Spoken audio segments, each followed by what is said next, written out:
மச்ச தூங்கிட்டாரா என்னமோ தெரியலையே.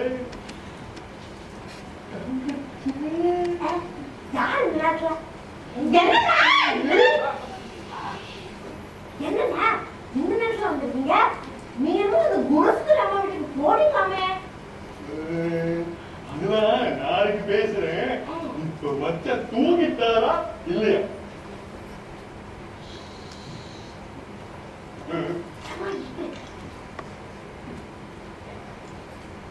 அவன் நல்லா கண்ணை மூடி தூங்கிட்டு தான் இருக்காரு. அப்படின்னா சுருக்க சாப்பாடு போறேன். எனக்கு ரொம்ப பசிக்குது. நான் குங்குதாப்புல சாப்பிட்டு படுக்க போறேன்.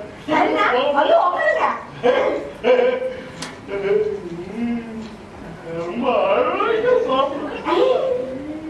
நல்லா சாப்பிட்டுட்டு குங்குதாப்புல படுக்க போறீங்களா? உங்களுக்காக தானே நான் முடிச்சிட்டு இருக்கேன். ஓத்துல கை வைங்க, கையிலே எடுத்துடுறேன். எல்லாத்தையும் எடுத்து வச்சுட்டியா?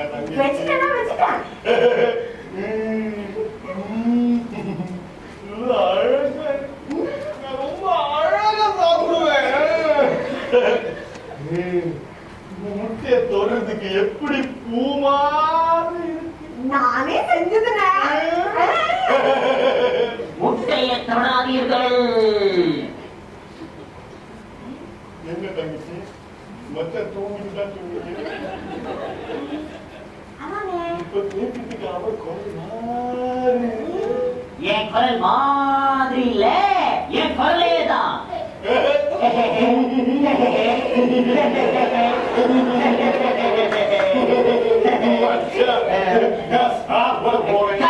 கைய வைக்காதீங்க, கைய வைக்காதீங்க. என்ன பாக்குறது பூ மாதிரி இருக்கா? கவிதாரன் சொன்ன மாதிரி நல்லா அடக்க சொல்றீங்க. ஆனா நான் உங்ககிட்ட சில முக்கியமான விஷயங்களை பத்தி பேசணும். கோழிய சாப்பிடுறேன். கைய வைக்காதீங்க. என்ன கண்ணை மூட்டின உடனே தூங்கிட்டேன்னு நினைச்சீங்களா? கூட கூட நான் சும்மா அது தூங்கிக்கிட்டா இருக்கு. சரி, இப்ப விசாரணைக்கு வருவோம். ஆமா, பஞ்சாட்சரங்கிறவரை உங்களுக்கு தெரியுமா? பஞ்சாட்சரமா? தெரியும் தெரியும் மச்சான். அவரு ரொம்ப நல்லவரு. ஆனா இருந்தாலும் ஒரே ஒரு தடவை தான் பிரியாணி வாங்கி கொடுத்தாரு. அந்த ஒரு தடவையில தான் அவரோட பாயிண்டையே மாத்தி பிரியாணி பிரியாணின்னு சொல்ல வச்சிருக்கீங்களே, அது பத்தாரா? மச்சான், அது நான் மாத்தல, அவரால மாத்திக்கிட்டாரு. மூச்சு விடாதீங்க. அந்த பஞ்சாட்சரம் வீடும் நம்ம வீடும் எப்படி இருக்கு? 5 வீடு தள்ளி இருக்கு மச்சான்.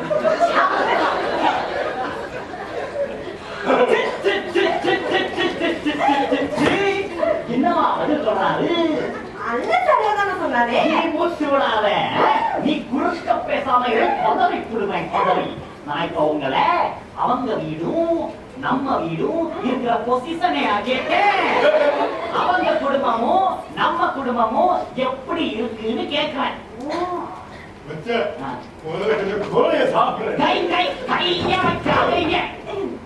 இப்ப இந்த 2 குடும்பமும் அடமட மாதிரி விடா சண்டை போட்டுட்டு இருக்கு.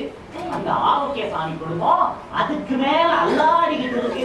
அந்த குணசுந்தரியம்மா நம்ம குடும்பத்தையும் அந்த ஆரோக்கியசாமி குடும்பத்தையும் சண்டைக்கு இழுத்துட்டு இருக்கிறப்ப அதை தடுக்கிறதுக்கு எப்படி நடந்துக்கணும்? சமாதானமா எப்படி?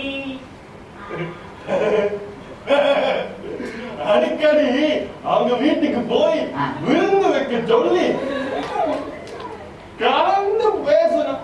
விருந்து வைக்க பறந்து கொத்துற மாதிரி கொத்தி. அது நம்ம மச்சான் குடும்பத்துக்கும் அவங்க குடும்பத்துக்கும் சண்டையா இருக்கே. நாம அங்க போகலாமான்னு நினைச்சு பாத்தீங்களா? போனா நம்ம மச்சான் கௌரவம் எல்லாம் என்ன ஆகுறது? நாளைக்கு நம்ம மச்சான் 4 பேருக்கு முன்னால போய் தலைய காட்டுற மேலாம் நினைச்சு பாத்தீங்களா? அவங்க சண்டைக்காரங்க இருந்தாலும் நான் சமாதானக்காரனால போனேன். சரி, போனீங்க. போனதும் என்ன பண்ணிருக்கணும்? ஒத்துமையா இருந்த குடும்பம் எல்லாம் சிதறி கிடக்குதுங்களே. இதுக்கு அந்த குணசுந்தரி அம்மா தான காரணம். அவங்களுக்கு நல்ல வகையில புத்திமதி சொல்லி சமாதானப்படுத்தி கல்யாணம் நடக்கிறதுக்கு ஏதாவது வழி செஞ்சீங்களா?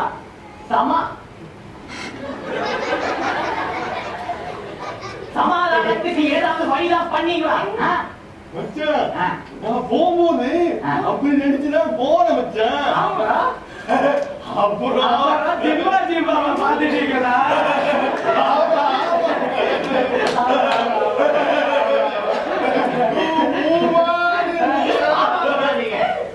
போகக்கூடாத வீட்டுக்கு போய் அவங்க செஞ்சு வச்சிருந்த ஒரு வேசம் ஜிம்போவையும் விளாங்கு முடுங்கிற மாதிரி முடுங்கி இருக்கீங்களே, அப்படி முடுங்கலாமா? அவங்களா கொடுத்தா அண்ணன் என்ன பண்ணுவாங்க? நீ மூச்சு விடாத, வளாசி விடுவேன் வளாசி. எப்படி நீங்க அவங்க வீட்டுக்கு போய் ஜிம்போ கேட்கலாம்? நான் கேட்கல மச்சான். நான் போகும்போது அவங்க செஞ்சு வச்சிருந்தாங்க. அவங்க வீட்டுக்கு வருவீங்கன்னு தெரியுதா? ஆமா ஆமா. அவங்களுக்கு எப்படி தெரியும்? தெரியலையா? நான் சொல்றேன், உங்களை பத்தியும் நீங்க சாப்பிடுற சாப்பாட்டை பத்தியும் அவங்க எக்கச்சக்கமா கேள்விப்பட்டிருக்காங்க. அதனால எப்படியும் நீங்க அவங்க வீட்டுக்கு வந்துதான் அவங்க முடிவு பண்ணிட்டாங்க. ஏன் முடிவு பண்ணாங்க? எதுக்கு அப்படி நினைச்சாங்க? அவங்க அப்படி முடிவு செஞ்சதுக்கு என்ன காரணம்? என்ன காரணம்? அடுக்கு வீட்டு அண்ணாசாமி தான் பேர் போனவராச்சு. அவரோட மச்சான ஜிம்போட் பண்ணி ஜிம்போ கொடுப்போம் நான் முடிவு பண்ணாங்க. இந்த மாதிரி ஒரு மனுஷனுக்கு வெறும் ஜிம்போ கொடுத்து இவரோட சொந்தக்காரங்களுக்கு எதிராக மாத்திடலான்னு திட்டம் போட்டிருக்காங்க. நீங்க அவங்க சூழ்ச்சியை தெரிஞ்சுக்காம அவங்க பக்கம் போய் கேங் சேர்ந்துட்டீங்க. கேங்கு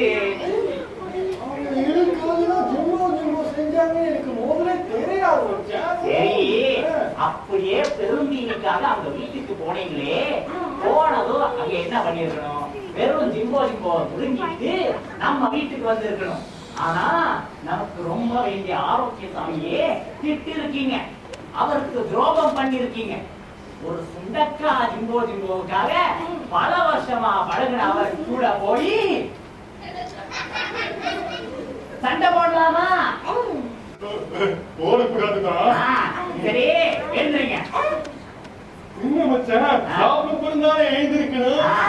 இப்பவே ஆரோக்கியசாமி வீட்டுக்கு போய் மன்னிப்பு கேட்டுக்கலாம். என்னங்க இந்த நாட்டுக்கு அவங்க கதை பற்றலாமா? எல்லாரும் தூங்கி இருப்பாங்க.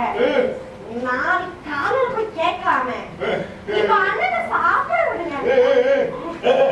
தூங்கி இருப்பாங்களா? சரி, அப்பனா நாளை காலையில முத வேலையா ஆரோக்கியசாமி வீட்டுக்கு போய் மன்னிப்பு கேட்டுக்கிறாங்க. அங்க போய் கிருந்துன்னு பேசக்கூடாது.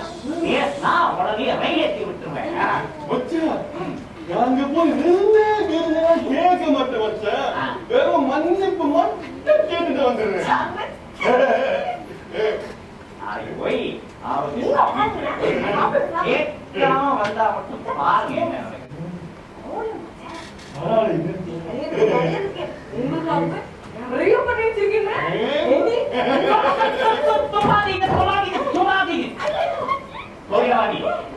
ஒரு துண்டு இறச்சி, 2 முட்டை மட்டும் இவருக்கு போடு. மற்றதையெல்லாம் உடனே எடுத்து போய் மூடி வச்சிடு. அதான் இவருக்கு தண்டனை.